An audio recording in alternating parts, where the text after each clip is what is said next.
So topic for today is making simple out of the complex for cybersecurity. A little bit about Steve. Besides Steve being a friend of mine, going back to Cleveland, Ohio, a number of years. Just he brings a wealth of knowledge, not only in cybersecurity and national security, but also in the business and fitness industry. So we might even have us doing push-ups before the end of the discussion today. So I hope everyone has a good spot cleared out in front of their desk. But he's got a number of cyber certifications, such as the cyber incident responses and detections, cyber forensics, analytics, and more, including personal training.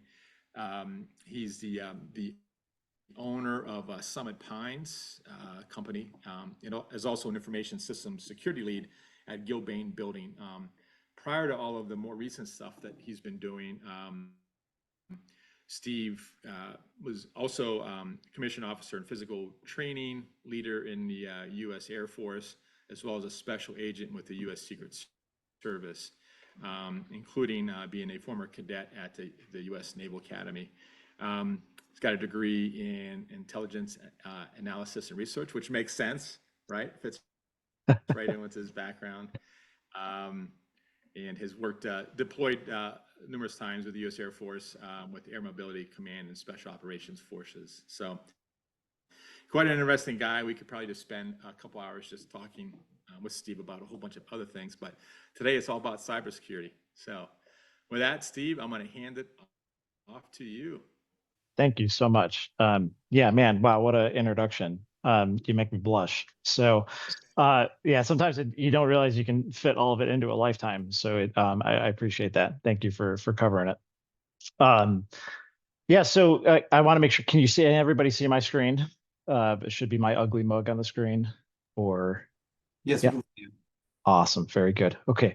Yeah, so I want to kick off really quick.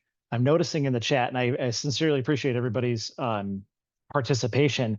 I am seeing a lot of a program that I'm managing currently at my organization, which is CMMC. Yay. So I'm sure a lot of people are laughing at that one.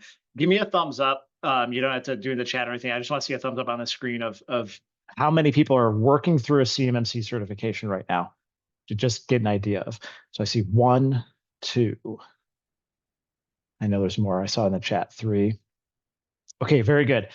We will not be covering 4. Good. We will not be covering CMMC today. If you're going through it, you understand the nuances of it and the importance of it. If you work in the defense sector, we will not be covering that today, but I am a CMMC registered practitioner as well. If you are already engaged with an RPO, an RP, or a C3PAO to help you through your CMMC journey, that's great. I'm not soliciting services in any means. I'm just saying I'm here as a resource for you. So I currently am managing that program for my organization, and I know it is a bear. So, but it does roll into making simple of the complex, which is what we're going to be talking about today. So Chuck gave an awesome introduction there, and I really appreciate that. Really, what is Summit Pines?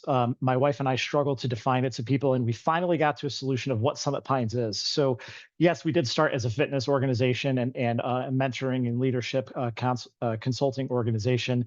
But at the very high level is we are a solutions organization. All right, we focus on many facets of not only business executive leadership and consulting, cybersecurity, but my wife also does a lot with homesteading and also in the fitness space as well. So we do a lot. Well, we know a lot of people. So we are a solutions company. So in the event that if you have a question on quite literally anything business or personal related, if we can't help you, we know somebody who will. So today's topic for cybersecurity, making simple the complex. What are we going to cover today? Well, there's a lot of reality checks that need to happen with the advancements of technology.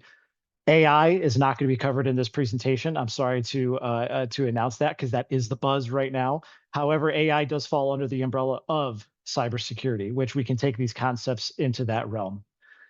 Essential concepts to understand. So core principles that every leader in an organization should understand, especially as a COO. More likely than not, as a COO, you are getting a direct report from somebody within IT. So this is going to be very important for you to pick up on some of these key terms and some of these practices that you may or may not have in your organization already. We'll cover some real world threats and everybody's favorite. I'll give real examples from investigations that have happened. And we'll give practical defense applications that you can take immediately after today's meeting and implement those right away. So that is going to be great for the end of the meeting. So I do ask you to stick around. I do know that there are commitments that you may have to meet afterwards as busy executives. So if you do need a copy of the presentation, I know Chuck and Fiona have already said that they'll be able to send that out. So let's kick it off. Actually, before I even move into that, I'd like for somebody to participate really quick. What is the difference between IT and what is the difference between cybersecurity? Anybody? To me, IT is an operational function. That's the keep the lights on, administration, security, access provisioning, roles, overall scanning, management. It's an operational role. Cybersecurity is a line of defense, governance, risk management. It is the architecture. It is the structure. It is the growth and cost savings. How do we move our storage, and what is the best place? How do we protect ourselves? It's the incident. It can also have a NOC, like an incident response team in the case of a threat, and constant monitoring. So they blend over in the Venn diagram, but they're two completely different animals. Man, Connie is no longer allowed to speak Right, for the sorry, rest of today's meeting. Say sorry, That's Steve. it, we're done. Connie Valencia's gonna be presenting for the balance of that. That was great. That is awesome. Very good. Connie, that's perfect. A very perfect description of it. I kind of put it in terms of my my background as well here too. So IT is the digital backbone, exactly as Connie said. Are your systems up and running smoothly?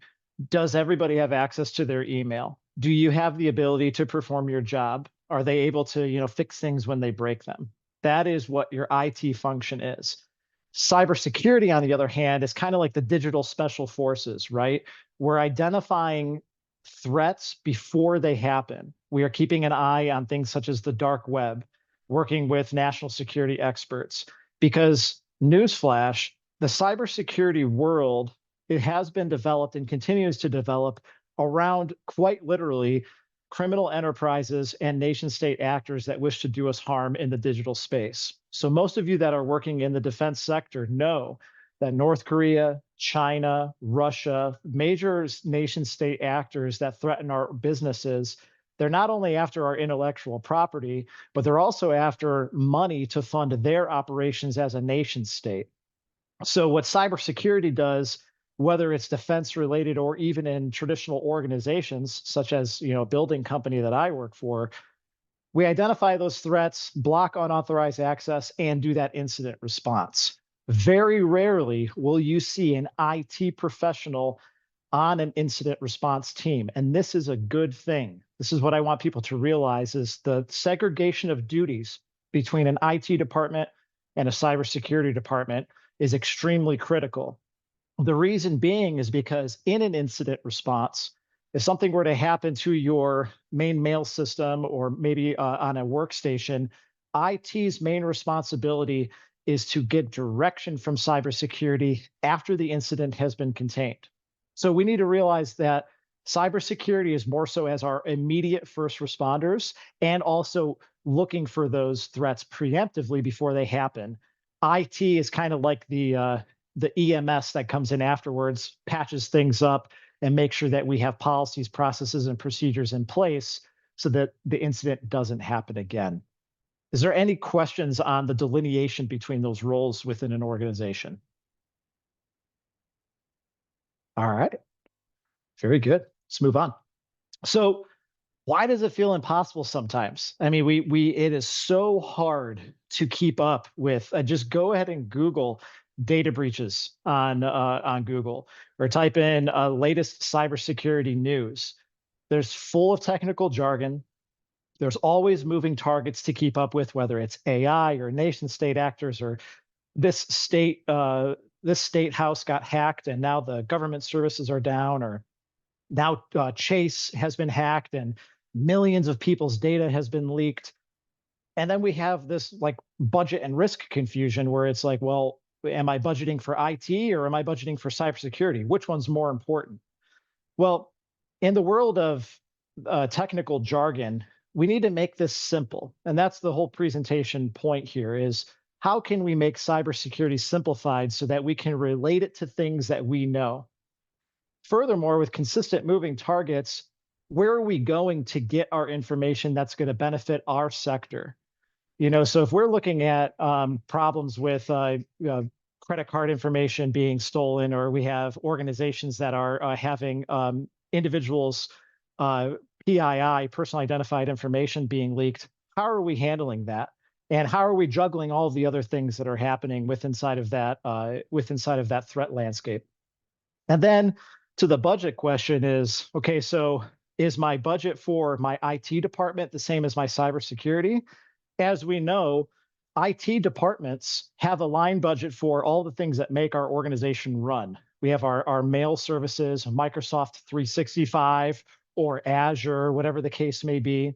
But then you also have things that need to be kept up from a cybersecurity standpoint. So like Chuck mentioned, your antivirus software or things that you put on your network to keep it secure.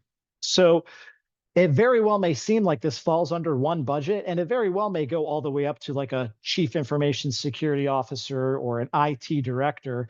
But it should be made very clear that those types of line items should be delineated inside of your budget.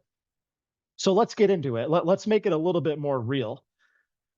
Home security versus cybersecurity. Okay, this is a very familiar analogy. So Chuck, you're sitting in your home right now.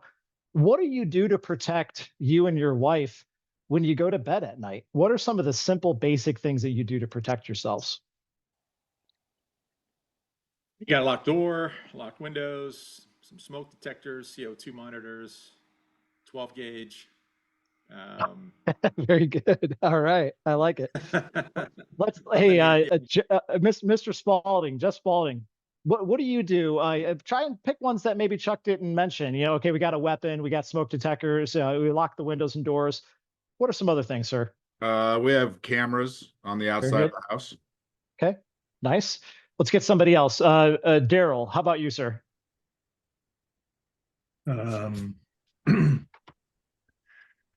Let's see. I don't know that I actually have a lot more. That's good. I would argue there's a layer of, maintenance and, having electricity and lights and things like that. Very nice. But, that's at a sort of the next layer down. Very good. Make Let's sure choose all. make Oh, sure go the ahead. doggy door works for the pit bull, and that There we go. All right, the dog. That's what I was looking for. Very good, Connie. I was looking for the dog. All right, and a watchdog. Someone to alert you when things are going haywire. So and this is what we're going to take away from this presentation today, folks, is how can we make this similar? Well, or how can we make it familiar to us? Well, it's a familiar analogy when we look at cybersecurity as our home. So when we look at all of the things that we keep precious to us inside of our home, as our family, our kids, our money, our weapons, our personal belongings, that is no different on the digital landscape. We do so much on the digital landscape. It's sickening. I mean, we have our dishwashers connected to the internet. I mean, it's crazy. So we have our bank accounts online. We got photos of our children. We have our taxes done online, social security numbers online, phone numbers. It is no different than the things that we hold precious in the physical realm that we do on the digital realm. So why are we not taking the steps to protect it to that level and that extent? Well, we just called it out, right? So Chuck, you said locks and doors on the windows. Okay, well, how does this compare to the digital realm? Strong passwords and multi-factor authentication. Most of you have probably heard of multi-factor authentication. It's a thing that you do on your phone that says, yes, this is me. So if somebody comes to your door in the middle of the night and they say, knock, knock, knock, I'm here to see Tony. And you're like, oh, who the heck is Tony? Tony doesn't live here. Would you just let this random person in looking for Tony? No, you wouldn't. But at the operational level, I am sure that many of you have seen inside of your organization phishing emails. Hey, you just won a gift card. Hey, click on this link for this survey. Hey, the BMV is saying that your license is out of date. People click on these things and they fall for them because they're not looking at it like, hey, somebody's knocking on my door and I don't know who they are. So alarm systems. We mentioned it to alert you of intruders. What do we have on the digital side? Do we have intrusion detection systems? Do we have a dedicated cybersecurity department that says, hey, something doesn't look right over here? We have bells and whistles going off of somebody trying to log into a certain mail server or somebody trying to get into a folder that they don't have access to. Think of it this way. If you have weapons in your home, where do we traditionally keep them? Keep them inside of a safe. Well, is there some type of system or some type of barrier that you put in place to stop people from getting there, right? Maybe it's inside of a closet, or maybe it's somewhere in a room where somebody can't access. That's your fences, gates, and other types of network segregation that you do on the digital space. Connie, you mentioned it. The guard dog provides an extra layer of defense. All right. So firewalls, antivirus, endpoint detection. You guys are getting the point here, right? This also, the last bit that I want to mention is insurance. Everybody has or should have insurance on their home, whether you rent or own. It is no different in the digital space. Do you have cybersecurity liability insurance? Most companies put that into their package now and add it to your premium. But what does that really mean for you? Are you actually being protected by the things you're being protected from? So just like with your home, if you have a bunch of trees around your house, your premiums are going to go up. If you have cybersecurity insurance, but you don't have strong passwords, guess what? Your premiums are going to go up because you are causing more of a risk to the organization. And cybersecurity companies know this. Cybersecurity insurance companies know this. Any questions or comments on this? Did it make it a little bit easier to understand if we can make it more personal? Good. I see a lot of head nods. Awesome. Very good. Thanks, Jeff. All right. So what do we talk about the 3 layers of cybersecurity, the 3 pillars? Many of you probably be familiar with this. It's known as the CIA, not the Central Intelligence Agency, although there's some cool people that work there.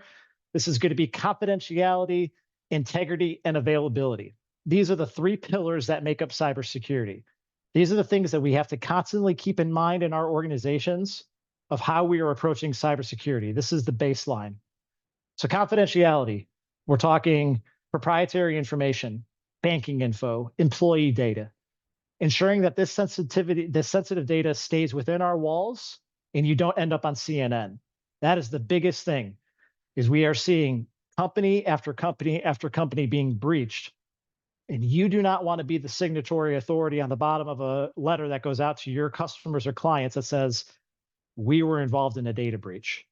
So how do we keep that information confidential? What are we doing to protect it? Taking it a step further, okay, so we keep that information protected, but what if nobody can access it? Well, that's availability. I can create the most secure computer in the world. I can throw it in the mountains of Colorado. I can put a guard outside of it, no keyboard, no mouse, no monitor.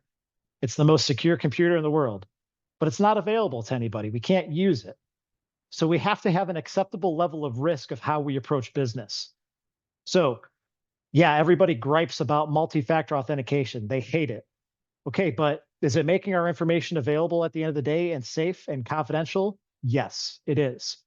Now, if we locked it down where there's 15 layers of passwords and you have to get approval from this person and this person to access the data, it doesn't make for good business function. So we have to find that happy medium. And then at the end of that leg is integrity. The integrity of our information is extremely important when it comes to audits. So those who rose their hand with CMMC audits and compliance, we need to make sure that our data remains not only intact, but accurate. In the event there is an incident response, we need to make sure that we have a trail of where that information was compromised. If you're going through an audit, you need to provide logs to show that you're actually doing things in the digital landscape in an organized way. So when you think of cybersecurity, you think of the CIA, confidentiality, integrity, and availability. How are we balancing this with inside of our organizations? Does anybody have an example of how you are using this triad, or have you heard of it before? Don't do it, Connie. I see you. Well, I think There you go. I mean, I think at a low level, it starts with some of the things that are a little bit overlapped into IT. So it starts with things like access control and how you're managing access control. Are you implementing Active Directory or one of those types of tools to ensure that you have some level of ability to handle user accounts appropriately. And then Okay. the other thing is just in terms of like selecting, I would say argument again at that lower level, just how you select platforms. You know, what are your expectations of the platforms you use? Are you looking at their own internal? I think one of the things that's a challenge for the smaller companies, and I would put myself in that category, is that our cybersecurity strategy is only going to be as good as the partners we choose to work with, because we're not going to do it ourselves at that level, that sort of enterprise level. So, you know, for us, that's what we're trying to, weigh is, what does it look like to keep data in Dropbox or Box, for example, or SharePoint or whatever versus a Google Drive. And that means, so, I think there's a sort of a dumbed down layer of this that is pretty foundational and pretty important, that is kind of where the rubber hits the road for a lot of companies in the US. That's perfect, Daryl. And you're actually going to move right. It's like I paid you to say that right before we get into the next topic. So that is where we get into, if we do not have the means, capability, or even the staff to handle this, what are we doing to look outside of our organization to providers that can provide us that outsourced layer of IT? What this is known as is managed security providers or managed MSPs. I see Lori shaking her head. MSPs, managed services providers, or managed security service providers, MSSPs, offer that ability for smaller organizations to have the strength of a 20, 30, 40 person IT staff or cybersecurity staff at a fraction of the cost, because they're doing it as an outsourced resource. So when you look at like, okay, well, now I need to hire a cybersecurity director or a CISO, or now I need to get an IT director in this huge department.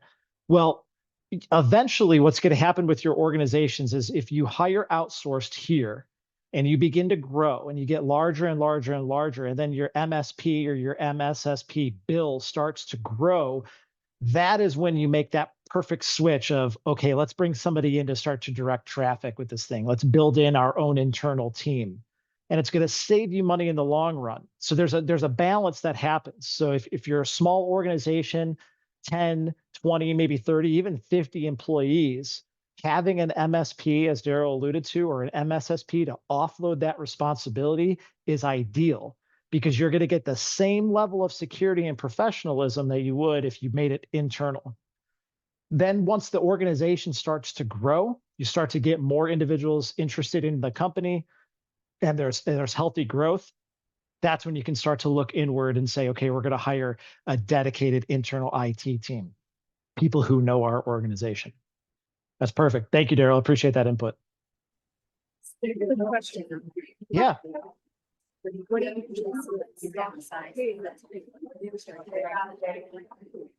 I'm getting a little bit of feedback there, Diana. Do you think maybe you can type it in the, it's okay. Yeah, I'll put it in the chat.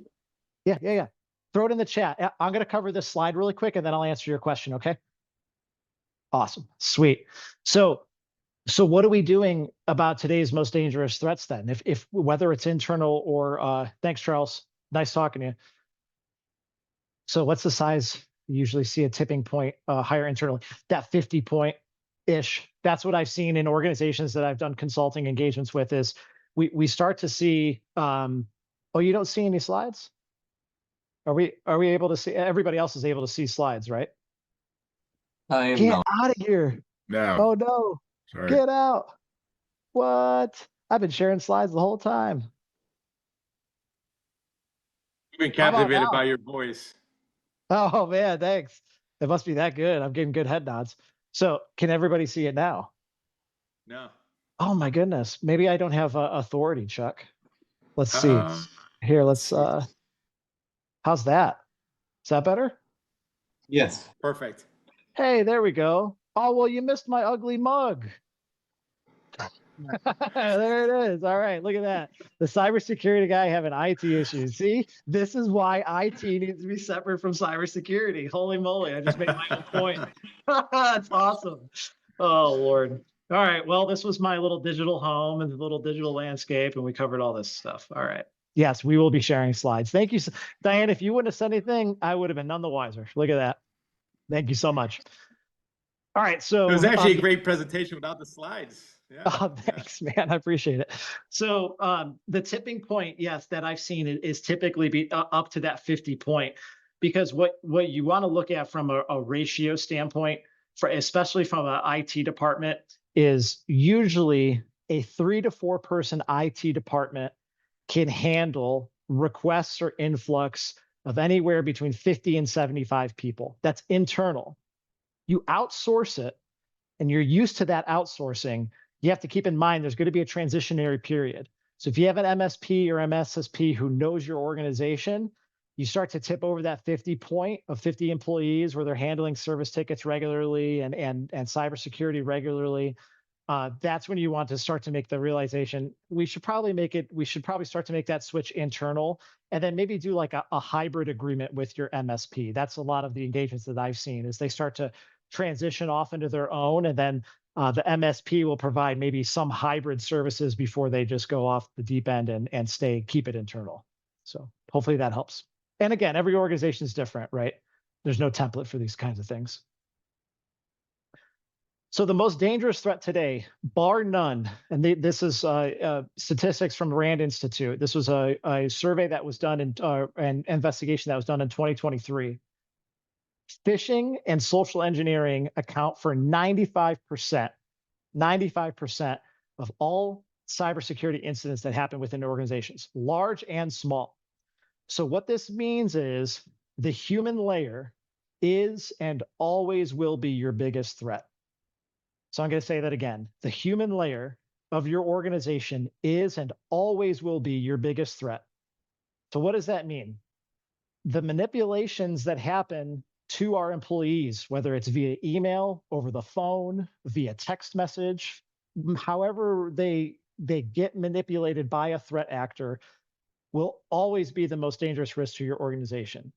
So internal training, internal education, and the idea that cybersecurity is not just a concept, but a culture is super important to hammer home. So cybersecurity is a culture, not a concept. A concept of cybersecurity is we're going to have MFA implemented. A concept is we're going to have our shared network folders segregated. Only certain people can access it. But the culture behind cybersecurity is, this is my home.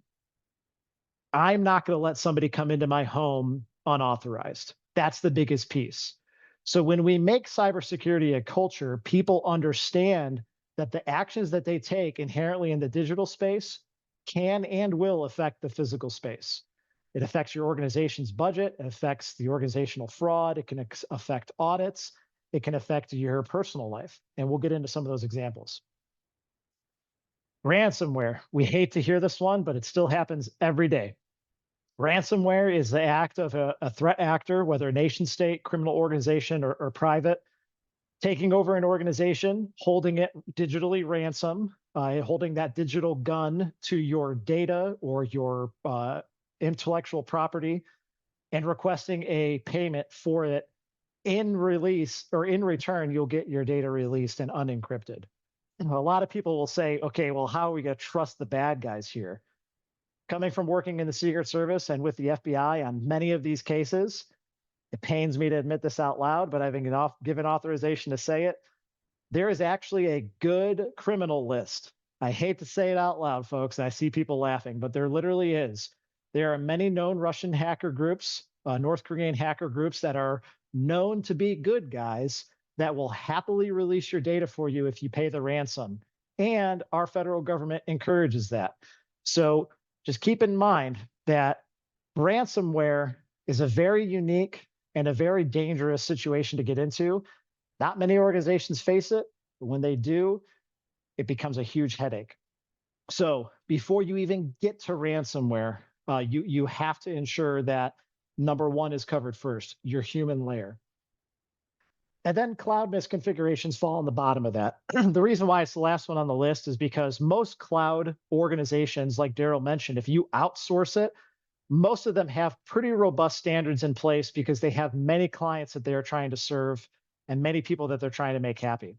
So unless you're going with a Silicon Valley, somebody who's in maybe first classes of startup funds for their company, you're probably going to get a very low level of cloud configurations and security. But your Amazon Web Services, your Googles, Microsoft, these configurations come pretty much pre-baked right out of the box for you to be safe. What happens is the issues are when IT, information technology departments, attempt to take over the role of cybersecurity and improperly configure these cloud services that inherently expose you and make it available for public access, whether it's through a phishing event or hacking or whatever it may be. So these are the most dangerous threats that have been documented. Are there others? Absolutely. But these are the three that we'd like to focus on today. Any questions on this, folks? Awesome. All righty. Key facts. 95% human factor. So we need to take this away. All right. Of these breaches that happen are human error. This is not just from RAND as well. This is also from Mimecast, State of Human Risk Report. It's a very, very good report if you wish to read about how you can improve your human factor inside your organization. 24 continuous vigilance. Another huge key takeaway. Cybersecurity is an ongoing, must continue to improve action. This is not a one-step thing. CMMC compliance is a great example. You get your CMMC certification, good for you. It's not just see you in 3 years, it's you have to continuously keep up with these audit requirements. And then let's talk money, right? Because we're COOs in the room. What's the average cost of a breach? Average cost of a breach, and again, this is for medium to large size businesses, so not necessarily small businesses, $10 million. $10 million is the average loss. This is time and effort to get the systems back online. This is actual financial loss. This is systems being down, orders not being fulfilled. This is that cumulative amount of money that is lost. So what do these key takeaways mean, Steve? Like, what is my next step here? We need to have some kind of assessment of where we stand of everything I just gave you today. It is very important to sit down with your executive team and also your upper and mid-level management leaders to schedule some type of security assessment. Where do we stand? You know, what are we going to do in the event that this happens to our organization? Because we hate to say it, but it's not if, but when, right? We hear that all the time. We think it's not going to happen to us. And I'm just going to look at the screen here. Just raise your hand if you've gotten a weird phishing email or a weird text recently. Hey, USPS is trying. Yeah, exactly. USPS is trying to drop off a package, or you get this thing from Amazon and it's like, click here to claim your prize. It's like, it's happening every day, folks. So what do we do when somebody in your organization falls for it? You might not, but your intern might. So it's not just affecting them, it's affecting the entire org. So we need to schedule these things. We need to get it on the calendar to take it seriously. And what does that look like? We're going to skip forward a little bit. This looks like the power of a tabletop exercise. This is what these security assessment meetings are. So unlike full-scale simulations where you actually hire a third party in and they like do fake messages and like, okay, who's the bad guys in the company that click on things? Tabletop exercises are simply individuals like Chuck, Daryl, Diana, Jeff. You guys are all sitting in a room and they say, what if? What if this does happen? And what's the hypothetical cybersecurity attack scenario? Maybe you decide to choose accounts receivable, accounts payable. Let's say somebody from there got whacked. They clicked on the link and all their credentials are now out there in the world. All right, well, what do they have access to? Well, now they have access to their email. They have access to our shipping and receiving invoices. They have access to our communications, whatever the case may be. How are we talking through this and actually planning? Again, we're not doing a scenario here. We're just trying to identify those gaps so that when we do have a breach, even if it's little, we know who we're relying on and who we're talking to get this thing solved. For those who are chasing a CMMC compliance, you have no choice. Cybersecurity tabletops are a requirement under one of the CMMC NIST 800-171 guidelines. So those who are smiling and nodding their head, they get it. So you do have to sit down and talk about this stuff. Any questions on this? Awesome, very good. if you have not done a tabletop, if you have never done this before, this is purely Steve's recommendations here. Develop a working group. Identify people within your organizations that you know are quick to speak up, people who are not afraid to get in front of the boardroom and say, hey, this is what could happen. And start to write these things out and play the what if game. It is so much better to just plan for these things than to do it right there in the moment. I think we got something in the chat here. Do you have a cybersecurity team IT for these given your distinction between the two? As in, do we have two separate teams that, yeah, go ahead, Diana.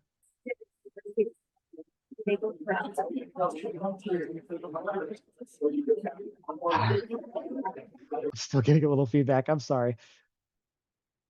Maybe reword it really quick for me. Do both? Yes. Yes. Good question. Very, very good. Yeah.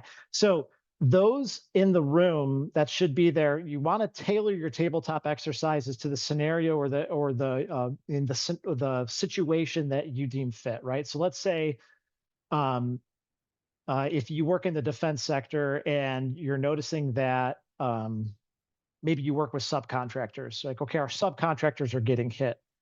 And I'll actually give a perfect example of this here in a bit. But okay, if our subcontractors get hit or somebody within our supply chain gets hit, what are we doing to prevent ourselves from being affected by that? So you're like, well, let's see. It's going to affect our mail systems. Let's bring in IT. Okay, let's see. It's going to affect accounts receivable payable. Let's bring them in.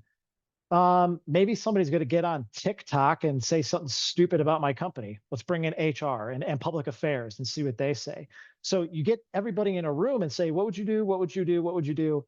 What's our policy and procedure for this? Because you don't want to be doing that in the middle of a scenario. It's not going to be good. So you want to try and plan for this.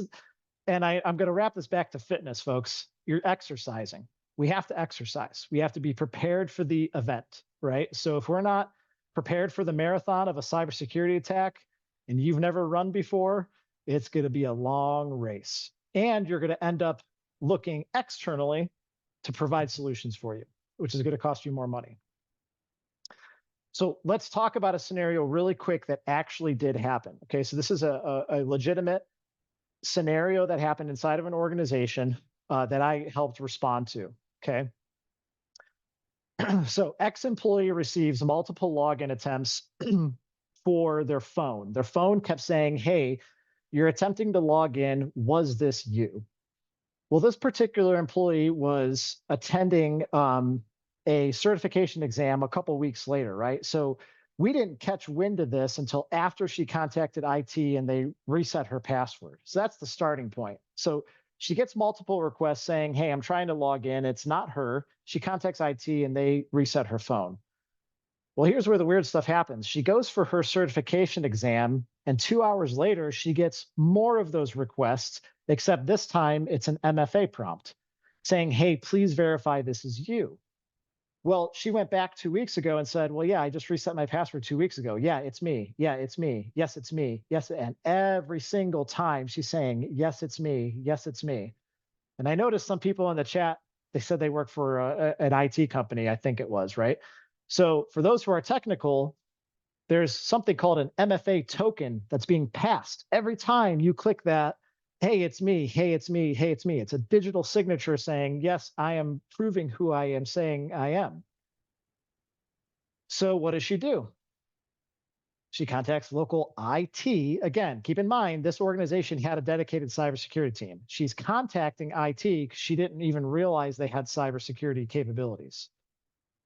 Local IT resets the password and all of her associated data. He's like, let's just rebuild you in our Active Directory. Well, here's the effect. The next day, her paycheck never arrived. So she contacts HR. HR claims that she called in and said, hey, I have a new Bank of America, or my Bank of America account was compromised because I'm going through a divorce. That was a lie. My new bank is SoFi, online banking. Let's make the change. So Service Desk, which is an IT function, said, okay, perfect. 45 minutes later, the employee calls service desk. And she's like, well, I never made any of these changes. So what's going on here? Well, the device that they called in from, the threat actor, was able to, not only after they got that MFA token, not only after they got the authorization from service desk to switch all of her information, but they were able to get into her self-service portal and change all of her primary phone numbers, all of her primary emails, and all of her personal identified information. Oh, at this point is when an hour later, this organization decides to notify cybersecurity. So a lot has happened, right? So an incident gets declared. 2 hours later, cybersecurity pulls all the evidence pieces together and determines that the threat actor conducted a complicated social engineering attack, not only against employee X, who was going to that certification exam, but also against service desk, because they were able to call in, manipulate her voice using AI, mind you, and convincing them that it's her so that she can get her pay account changed. So I know I ran through that very quickly just in the respect of time, but what does this mean? Well, the conclusion is that employee X had to get an emergency issuance paycheck from payroll. The original funds were never recovered. That SoFi bank account, the FBI found that the account was closed within 30 seconds of the account of the funds received there. And the source IP was finally found and blocked. It linked back to Nigeria. So that threat actor successfully walked away with that lady's paycheck. So anybody in the group, where was the link? What was the weak link here? Anybody? And we'll do it quickly for time. Go ahead, Daryl. IT department, service desk. Service desk, boom. That was the weak link right there. Service desk, in the ensuing investigation, it was determined that service desk had, and this is a multi-billion-dollar company, by the way, folks. Service desk had no policy or procedure in place to verify who the heck is on the other end of the phone. Holy moly, are you serious? They have access to everything, and they just took her word for it, because the threat actor was crying over the phone that she was getting a divorce and her Bank of America account needed to be closed and everything. So they fell for a social engineering attack, which led then cascading down into all these things happening. So crazy stuff. This is why IT versus cybersecurity is extremely important, and employee knowledge, right? Employee education. All right, I want to make this cool for you guys who have Facebook. All right, I know we're almost up on time. Let's make this more personal now. Have we seen this on Facebook? Hopefully there's some head nods, right? Yes. Oh, my sister-in-law is moving to a care facility. We need to sell all of her stuff. For some reason, the sister-in-law is driving like a Ford F-150 XLT 4x4, and she lives like in the middle of nowhere that does not require this kind of vehicle, but hey, she's selling it. But look at this information here, right? This was pulled from the FBI with permission to use. How much are you comfortable to deposit this money immediately? Half? Yes. Make sure you send it via friends and family immediately. Do you understand? It's like, yeah, okay, right. I'm totally going to like listen to this person over Facebook when they talk to me like that. I'll send you her PayPal information. I'm just checking to make sure there won't be any mistakes. The victim's like, this seems kind of weird, but they're going to send it now anyways. Send $2,000 first. They did. They lost $2,000. So how did this happen? You think, okay, somebody stole my Facebook, no big deal. Huge deal. Somebody can actually impersonate your identity online, post stupid stuff like this. They think it's you, and then they link it to a PayPal or Venmo or whatever the case may be and walk away with thousands of dollars. Happens every single day. Hello, everyone. My husband got promoted and we're moving in the next 2 weeks. We need to sell all of our stuff ASAP. There's hundreds of photos in this post. People were putting down deposits left and right. This stuff happens every day. Don't fall for it. I'm respecting time, Chuck. I know I'm long-winded. All right, your immediate action plan. Employee training is a must. You must implement employee training, not boring. Let's just click through the trainings. Like we're talking, sit down with your employees, ask them what they would do in this kind of scenario. Share with them that you were in this presentation today, that you can get personally whacked via Facebook or TikTok or whatever the case may be. 2, multi-factor authentication, the easiest way to prevent unauthorized access in your organization, and teach people how to use it. Teach them the importance of it. Your backup strategy, okay? Tabletop. What are you guys going to do? What are you going to do in the event that something happens? And then document an incident response plan after that. What are the steps we're going to take to respond to these things? By role. Okay, we got the action plan. Let's break it down by role. If most of you are COOs here in the room, prioritize your cybersecurity strategy. You got to bring this to the CEO. You got to bring this to the rest of your executive team. What are we doing to allocate the proper amount of money for our security initiatives? Do we have a cybersecurity champion program instituted inside of our organization? Are there people who are up with it? People who understand cybersecurity that can be a voice for us inside of the crowd, as opposed for it just coming down from the COO? Have you reviewed your incident response plan? As an operations executive, it's going to fall almost directly on you to maintain operations within inside of the organization. So if something happens at a cybersecurity level, it's going to be affecting, everyone's going to be looking to you to help direct and guide fire. Mid-level and IT manager, I'll let you guys read those. While we're on this slide, is there any questions by role or your immediate action plans? All right, very good. All right, so you see it, you know it, now it's more real, okay? This was literally this morning. So Chuck, I told you, I don't think I told you actually, I got rid of the Jeep, man. I had to get the, I know, dude, don't do that to me. I had to get rid of the Jeep. I bought a truck. It's needed. I have a farm, everybody, just so everybody knows. So I have a farm. I needed it for the farm. But get this, I bought it on July 3rd. No kidding. I got this the next day. And I'm a cybersecurity guy. I know my stuff is out there. I almost fell for this until I looked at the URL. So the Ohio Bureau of Motor Vehicles is saying that you have penalties. You're in violation. There's a call to action. It's very serious. You got debt collectors coming after you. Can't make this stuff up, folks. This is why I screenshot it and put it in here. First of all, the DMV will never contact you. They will never tell you to click on a link. And if they want to come after me, send them on in. Last thing is, I live in the middle of nowhere. All right. This is a small little grocery store up the street from us. Even they are not immune to it. This was just 2 days ago. Attention customers, due to a data breach within our company, supplies are not being able to be received as thought, right? So even the small town little grocery store, Miller's grocery store in the middle of nowhere, Ohio, is being affected by this stuff. So we got to take it seriously. I can't underscore that enough. All right. Whew, I got it done, Chuck. 11:30 Eastern, almost. All right. Well done. Let's open it up for questions for Steve. I know we probably all have some. I have one or two, but questions for Steve. Let's make the most of this. Steve, I have a question. This is Jeff. Are the security providers keeping pace with all the AI changes? I know we didn't want to discuss AI, but it just seems like it's coming at us faster and faster, right? The phishing attempts, the email attempts, the text, all that stuff. Yeah, so you're going to notice that a lot of your third-party vendors, the software companies that you work with, we have a new AI agent called Jera or Jimmy or something, right? Everybody has their own little name for it. So Diana's laughing because it's probably one of those.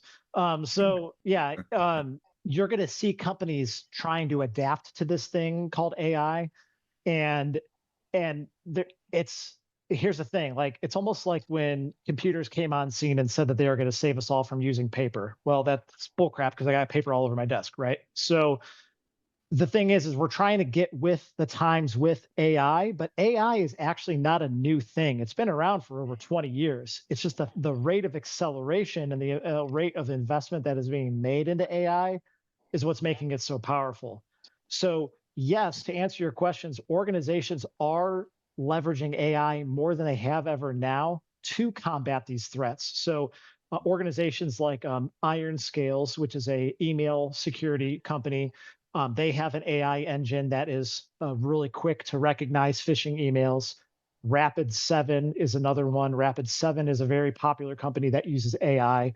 Microsoft, Apple, Google, all of them have their own twist and spin on AI, most of which have a security recognition element or a phishing element, some type of AI security element to keep the organization safe. Is it perfect? No, because here's the thing about AI. It has to learn you. It gives me chills saying it. It's so creepy, but it just is what it is. It has to learn you, and it has to learn your organization. So if you implement an AI solution for security purposes in your organization, expect about a 12 to 18 month road, a ramp for it to actually learn, okay, what is phishing, what isn't, what are my user actions, that kind of thing. AI learns. That's the big thing about it, is it learns what you're doing in your actions. It doesn't just work right out of the box. So Thanks. yep. Anybody else? If you don't mind, I'll just piggyback off of that. And the problem Please. with all these AI tools is that nobody knows how to regulate or how to audit and monitor them. So it's only as good as the configuration of the LLMs. And to even the most brilliant data scientists right now don't really understand how AI learns. It is a phenomenon that has grown, and as Steve has mentioned, that it has just the adoption rate is far more prolific than any other technology that our world and humankind has ever seen before.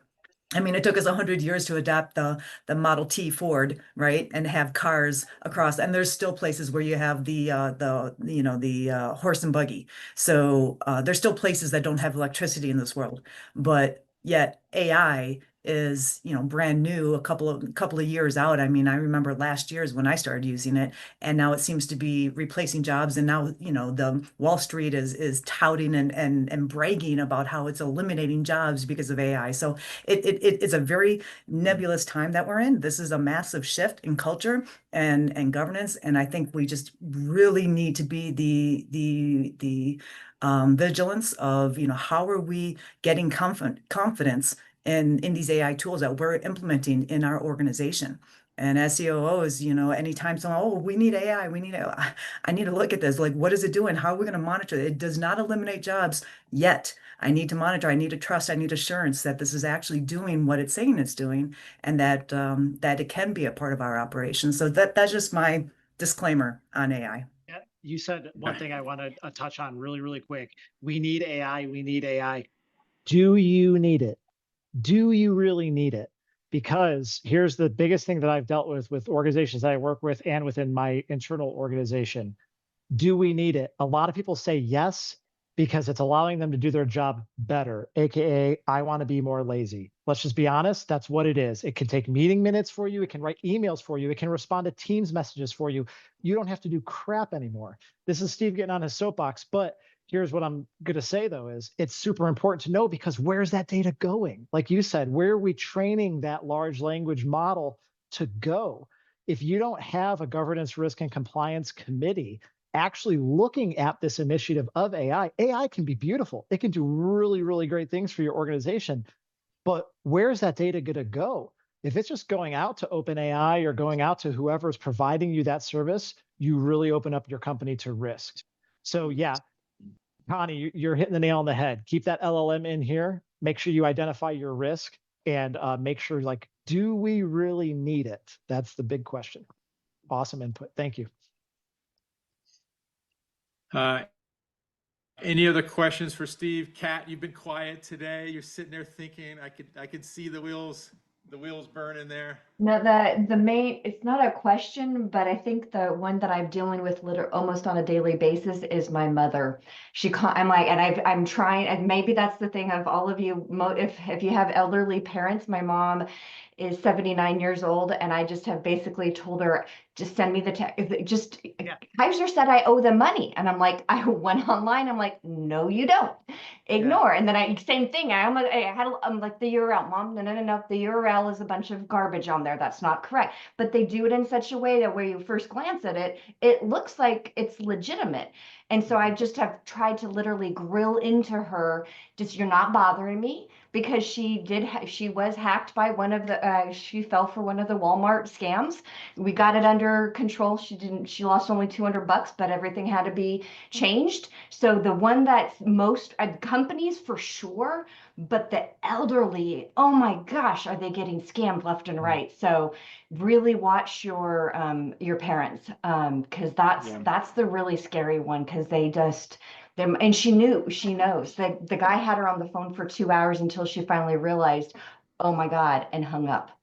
Yeah, so Aw. side story is for Secret Service, I worked on an elderly education task force. It was one of the most gratifying things I could have done for the Secret Service, but it's sad that we had to do that.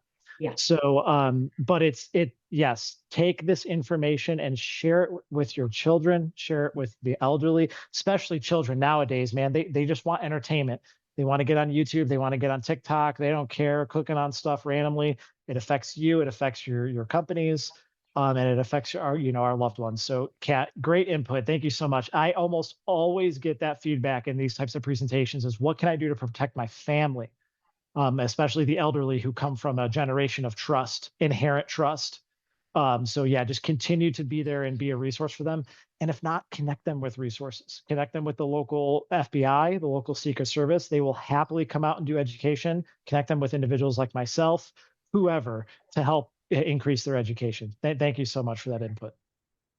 I'll also say that anybody who uses a third-party supplier or provider for sexual harassment or compliance training, all those providers have phishing and those types of training programs these days. And so I know we've put all of our employees through all of them and added them to the roster, the annual stuff.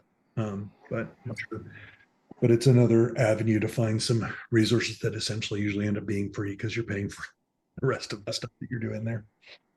Yep. Yeah, I love that, Daryl, treating cybersecurity training just like any other element of training within an organization, whether it's, leadership or, whatever it may be. Yeah, yeah. People Diana, were do you, grumble every year when they have to do the IT training, but even myself, there was one question I'm like, oh, I should know this stuff, and I need the refresher every time and the reminder. Do you know why though, Kat? Yeah. KnowBe4 did a really great study on this. Do you know why people gripe? Because it's boring and not relatable. Yeah. That's the biggest thing. So KnowBe4 is actually creating a new department. I was in an internal meeting with them. I'm pretty sure I can tell you this. Yeah, I think I can. So we use them in our organization, but they were telling us that in 2026 and 2027, they're actually developing a new department that's called KnowBe4 to You, and they come to you, and they actually do it in person, and they do like live, like it's like digital role play. So they make it like fun and entertaining and exciting, but yeah, something to maybe look into. I know it's something that a long-term initiative they're trying to do, but it doesn't have to be KnowBe4 either. There's plenty of other organizations that do training like that, where they actually come to you and like show you these things or do these types of interactive things that actually make it culture, not just because I'm aware doesn't mean I care. That's the biggest thing. Just because I'm aware doesn't mean I care. So we need to make sure people care, make it a culture. So. Yeah. All right. Well, that was great, Steve. Appreciate it. If you can come off mute, and let's give Steve a round of applause. Thank you. If Diana would have come off of mute, we would have heard like echoing applause. It would have been like a whole room of thousands of people. No, just kidding. Wonderful. Well, thanks, Steve, so much. That was great. And please, everyone, my pleasure.